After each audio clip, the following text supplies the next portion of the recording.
এই ফ্যাসিস্ট হাসিনা যে উসমান হাদিকে যেভাবে মেরেছে, জুলাই যোদ্ধাদেরও সেভাবে মারার পরিকল্পনা একটা তার মিশন চলতেছে।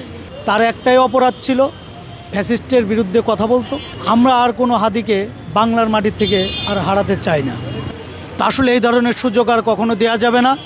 আর এই ধরনের সুযোগ বাংলার মাটিতে কোনো দিন আর সম্ভব হবে না। এবং বাংলাদেশের জনগণ অনেক সচেতন এবং এটার প্রতিরোধ করবে অল্প সময়ের ভিতরেই, এবং এটার বিচারও কড়া বিচার হবে বাংলাদেশের মাটিতে। দিল্লি কয়দিন ওদের আটকে রাখবে? এই দিল্লির মাটিতে কয়দিন থাকবে?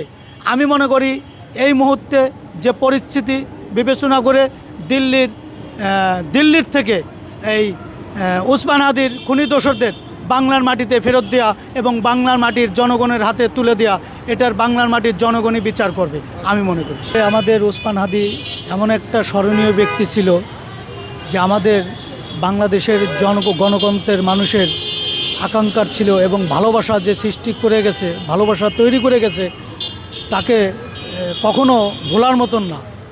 তার একটাই অপরাধ ছিল, ফ্যাসিস্টের বিরুদ্ধে কথা বলতো, দিল্লির বিরুদ্ধে কথা বলতো। এটাই তার হচ্ছিল প্রথম অপরাধ। কিন্তু আমরা আর কোনো হাদিকে বাংলার মাটি থেকে আর হারাতে চাই না।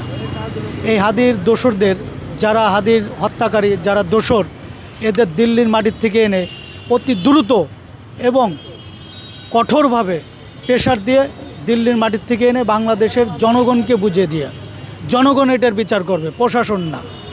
কারণ হাদির যে জানাজার নামাজে বিশ্ব কাঁপিয়ে দিছে, যে আসলে এরকম জানাজার পৃথিবীর বুকে খুবই কম। কারণ ওর মৃত্যুর যে খুনি দোসরগুলো আছে, এদের বিচার করতে চাচ্ছে বাংলাদেশের জনগণ, বাংলাদেশের প্রশাসন না। আর কোনো হাদিকে আমরা বাংলার মাটি থেকে হারাতে চাই না। আর যাতে কোনো হাদির বাংলার মাটি থেকে জীবন দিতে না হয়, তার জন্য আমাদের ঐক্যবদ্ধ হয়ে কাজ করতে হবে।